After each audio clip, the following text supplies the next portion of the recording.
Yo, selamat datang di Freaks Channel. Pertama, izinkan Mimin untuk mengucapkan selamat Hari Raya Idul Fitri. Mohon maaf lahir dan batin untuk kalian semua.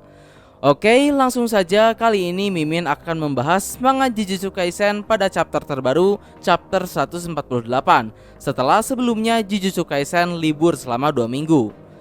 Pertama, pada chapter sebelumnya, kita mendapatkan kejadian yang cukup pahit dan menyedihkan, di mana Masamichi Yaga, sang kepala sekolah SMA Jujutsu Tokyo, terbunuh di tangan Gakuganji atas perintah para petinggi organisasi Jujutsu, karena mereka menilai teknik kutukan yang dimiliki oleh Yaga ini memiliki potensi yang membahayakan, karena dirinya dapat membentuk sebuah pasukan yang kuat tanpa membebaninya sedikit pun.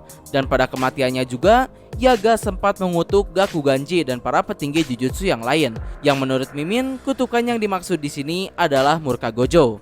Dengan kematiannya, Yaga seperti sengaja ingin mengarahkan kemarahan Gojo pada para petinggi. Dan terlepas dari itu, chapter ini pun ditutup dengan Panda yang sedang menangisi kematian Yaga. Oke, lalu masuk pada chapter terbaru. Chapter kali ini kita kembali disuguhkan tentang hiruk-pikuk yang sedang terjadi dalam klan Zenin saat ini.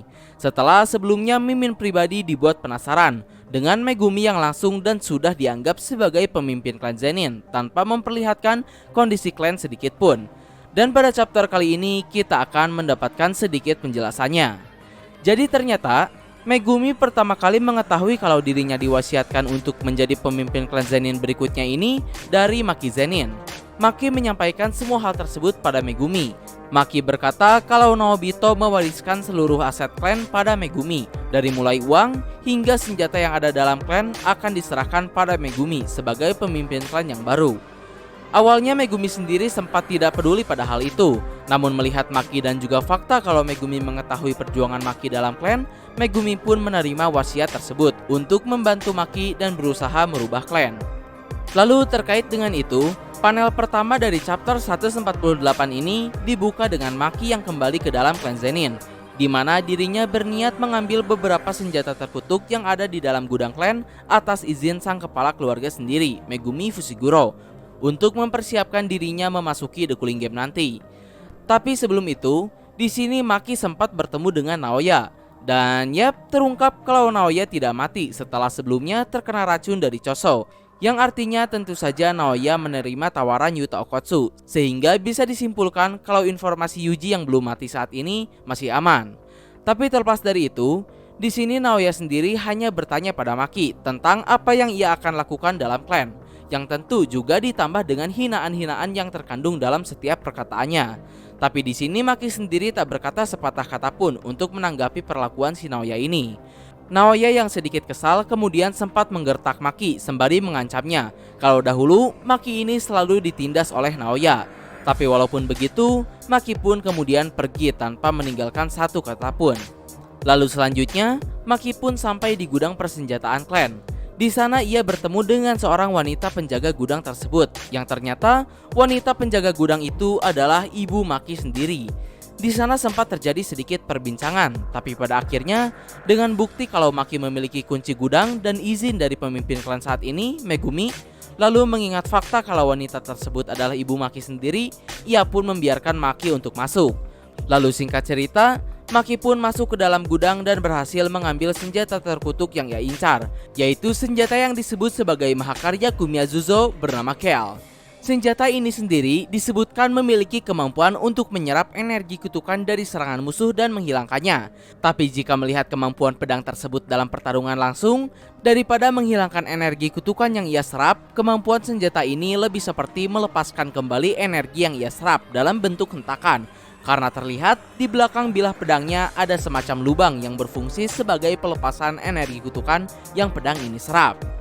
Lalu selanjutnya, setelah mengambil senjata tersebut, Maki pun keluar dari gudang. Namun tak diduga, di luar sana dirinya sudah ditunggu oleh Ogi Zenin, yang mana ternyata Ogi Zenin adalah ayah dari Maki Zenin.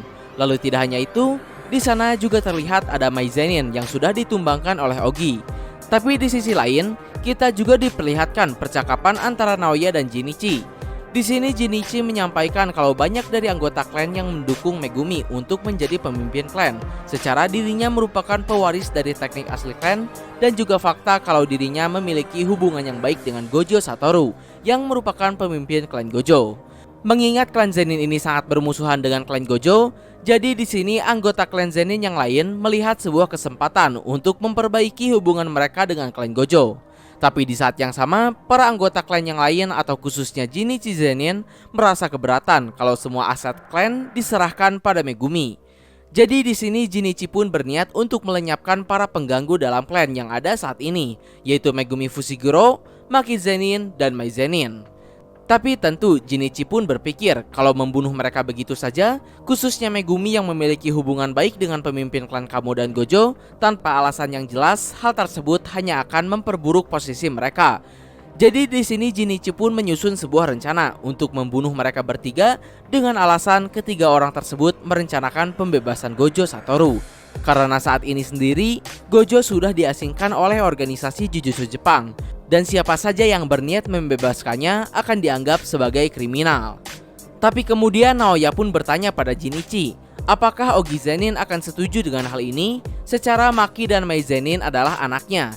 Namun tak diduga, Jinichi pun menjawab kalau rencana yang ia sebutkan tadi, Ogi Zenin sendirilah yang pertama kali mengusulkannya.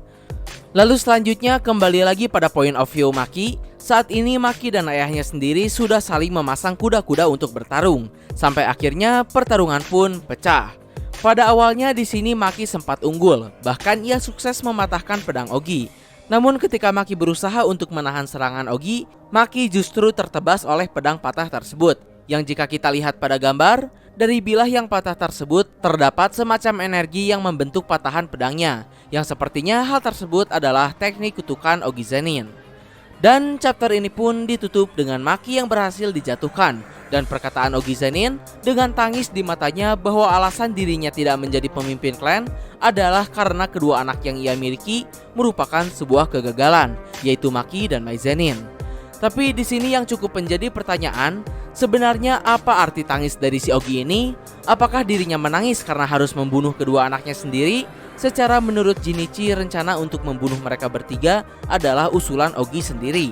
Atau tangis tersebut adalah tangis seorang ayah yang berniat melindungi kedua anaknya.